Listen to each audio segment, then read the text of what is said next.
Hi again, everyone. I'm Ollie Matthews. This is the Narcissistic Resistance. In this resistance video, sponsored by contribution from Lisa, and here's her story. Hi, Ollie. I watched a recent video of yours regarding another male borderline who you described as a woman in a man's body, and how you also mentioned that this is common. I thought about this for a little bit and then started to realize how common these types actually are. One of which was actually living in my house. No, I'm not talking about my husband. LOL. We were renting out the first floor of our house to a friend of ours who recently moved. The more I thought about it, the more I realized that this guy was a textbook male borderline and definitely a woman in a man's body.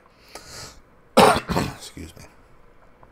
My husband and I would occasionally have barbecues with family and friends where he would usually invite a large group of women over. These were women that he would meet at his meditation classes, all of who he claimed were interested in him. I remember a conversation that my husband and I had with him once regarding spirituality and the other side, during which he claimed to be an indigo soul. He went on to say that this is a term which describes spiritually advanced souls, and listed a whole set of traits which indicate that someone may be an indigo.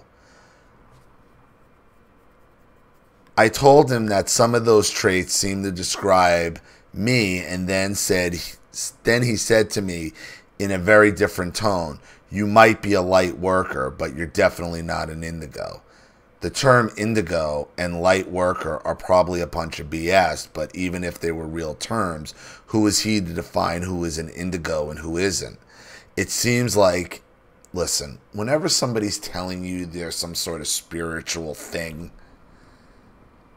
whether it be indigo or shaman or whatever it is, okay? It's just a way of making yourself into another deity. It's puffing up. It's peacocking. That's all it is. It seems like he's trying to elevate himself above everyone else by saying he's some part of advanced soul group of which only he can be a member. Yeah, exactly. A few months after moving into our house, he started dating a mutual friend of ours. I'm not a nosy person by nature, but living above him, there were certain arguments which I could not help but overhear. His girlfriend was obviously very upset, but I'm not sure over what, since I don't know the backstory of this particular argument. There were a few things I heard him say during the fight which made me wonder if he was, in fact, a narcissist. He told his girlfriend about how there are so many other women that want to be with him, but he chooses her, so she should be flattered.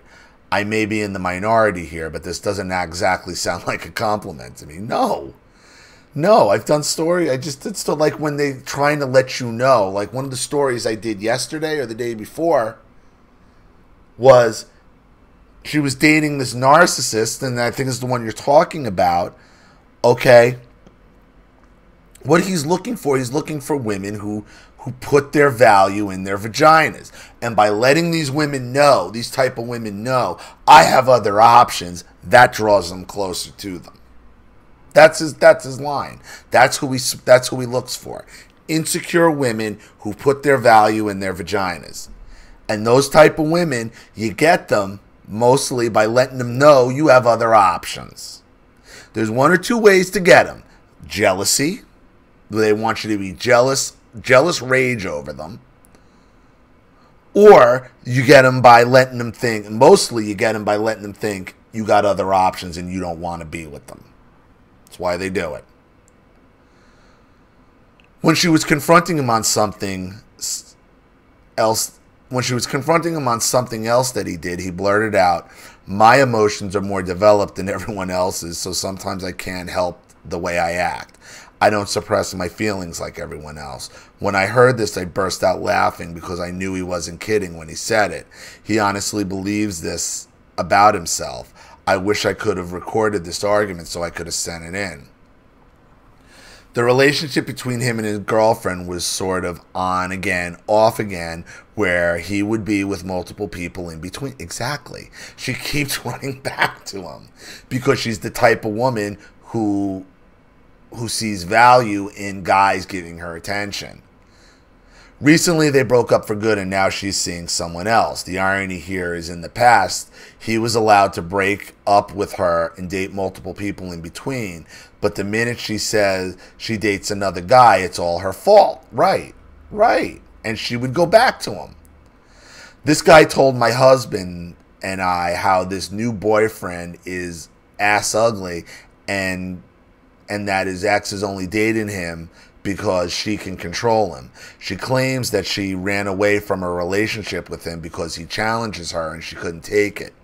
This guy managed to piss off my brother-in-law since he tried to contact his girlfriend for a booty call after the breakup, knowing that my brother-in-law's girlfriend just lost her mother. Yeah, well, you always get him at a low point. Listen, dogs always attack at the low point. He has a stable of women that lack confidence. And when you got a stable of women that lack confidence, you can play them off each other very easily.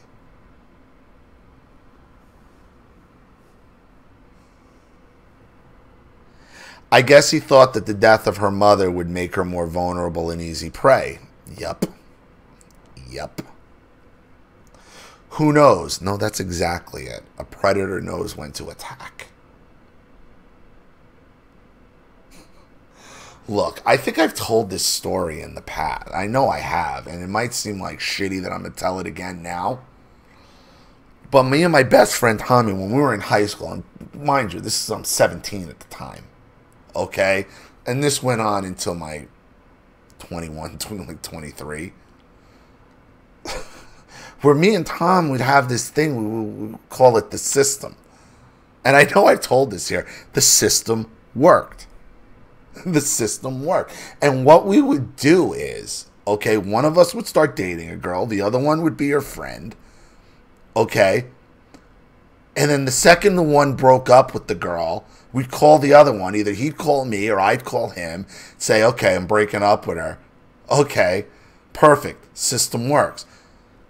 Then we'd call and be like, oh, we either get the call from the girl crying. Normally, we get the call from the girl crying because we'd be friends with him. And like, oh, Tommy broke up with me. What? That son of a bitch. Can't believe I never liked that guy. What? Ollie broke up with you? That bastard. Never. You know what? I don't think you should be alone right now. And I don't mean to be, I don't mean to be a douche about it. I've told this before. But that's how it would go down. It was planned. It worked. Mind you, we were doing this to 17-year-old girls at the time as well. But it worked into our 20s, and it still works because I see it working on my channel with these guys who are still pulling this shit.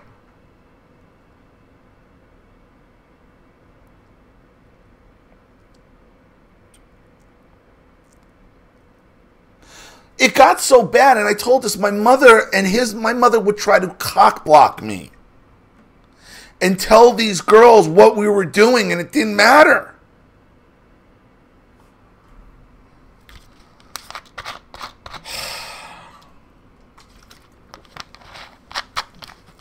Some women never grow out of this. Some dudes never grow out of this.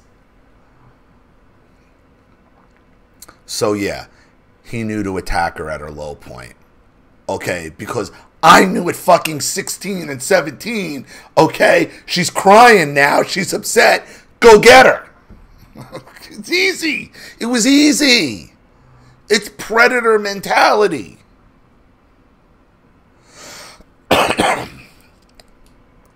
This seems totally sick to me. Looking back at it, it's not exactly something I'm proud of. I laugh at it, but it's not exactly... But it's amazing that women don't get out of this mentality either. Definitely not something you would expect from an advanced soul with highly developed emotions. about a week or two ago, this guy moved out of our house. My husband and I and my brother-in-law offered to help. We all thought to ourselves that it really couldn't be that much work because he's only moving from a small apartment. How much stuff could he have? We thought it would be one trip with a 10-foot truck that would only take half a day or so. Little did we know we would end up turning into some sort of bizarre sitcom. My husband went downstairs early in the morning on moving day to find out this guy had absolutely nothing packed, not even one box. My brother-in-law showed up thinking that all he would have to do was take apart some furniture, which obviously wasn't the case. At 1 o'clock in the afternoon, my husband took our borderline friend to go pick up the U-Haul truck when they were told that there were no trucks available and that the reservation that was made was a preference reservation, which who the hell even knows what that means. It seems that this guy didn't even reserve the truck properly. My husband and I were scratching our heads. You can't make this shit up. They eventually did get a 10-foot truck, but had to go to another location. Later that afternoon, an additional 5 or 6 people ended up coming over. My first reaction was, do we really need this many people for such a small apartment? Turns out we did, due to the sheer amount of useless crap that this guy has and the fact that he didn't do jack shit during the entire move while everyone else packed and moved his boxes for him. Someone actually said to me during the move that he wasn't doing anything, and I mentioned that I thought I saw him carry a few boxes. Yeah, well, why weren't you like a few boxes at best? Why are you all putting up with this? One of the other guys then snapped, yeah, shoebox. So even his friends were pissed off. During the move, my husband ordered a few pizzas for everyone. When he first mentioned that he was planning on ordering the pizza, Mr. Borderline initially objected, claiming the pizza place doesn't have a lot of vegan options. Then I told him that one piece of pizza with cheese is not going to kill him, and we need to just get something fast and easy for everybody, being that we're in the middle of a move. He put on his big boy's pants and ate the pizza. During the move, he was also telling everyone about his breakup with his girlfriend and how he was the victim in the situation and how he deserves better.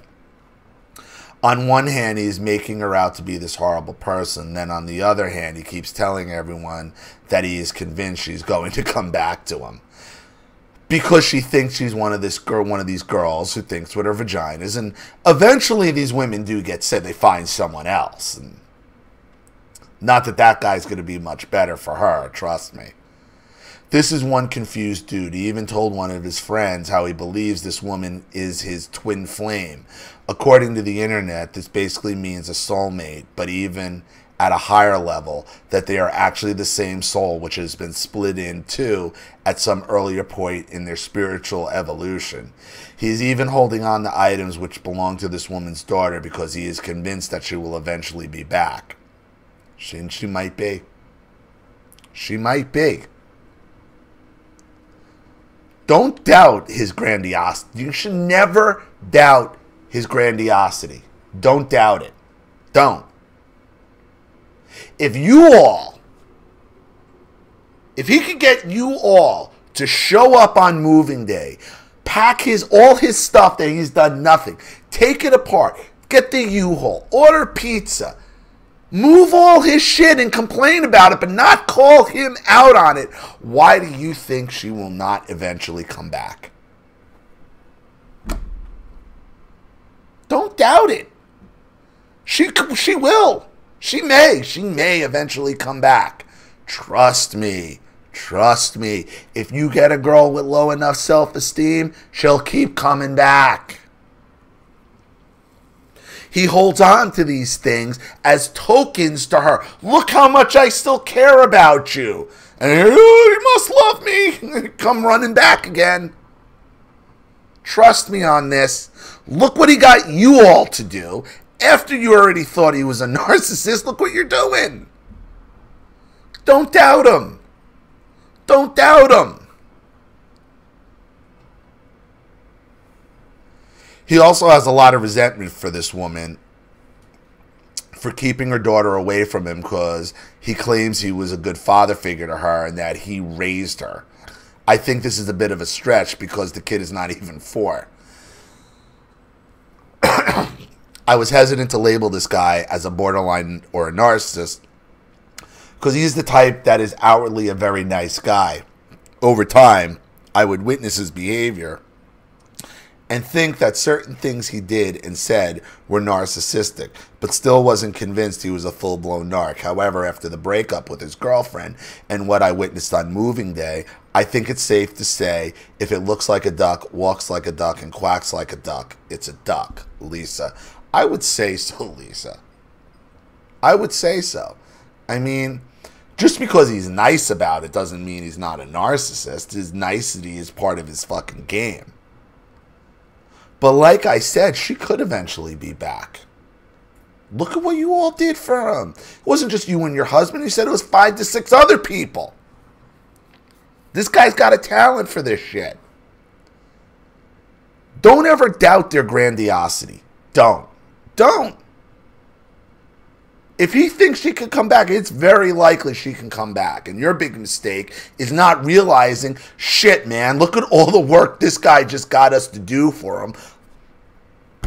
Don't doubt him ever. Don't. Just get away from it. That's all you can do. So, I hope that helps. Thank you so much for another contribution and story, Lisa. I really appreciate it. Thank you to everybody watching. Please leave any opinions or advice in the comment section below. And again, if you want your story read on the channel, you have a topic you'd like me to cover, a narcissist you'd like to expose, you'd like to set up a Skype phone call, have a private video made, or a Facebook live chat, or you'd like to sponsor a video like this for someone who needs help and can't afford it, or just make a contribution to the channel in general to keep it supported, growing, and successful, because this channel survives 100% on contributions from all of you guys. Sorry, weather screws with my voice. So if you like what you see here and you want to see more videos like this, you know what to do with the PayPal and email links in the description box. Also, please like and share this video wherever you can. Subscribe to my channel if you haven't. And be sure to click the subscription bell to be notified of all my video uploads. I'm Ollie Matthews. This has been The Narcissistic Resistance. What do I have here? Fuzzies. Take care, everyone. Bye.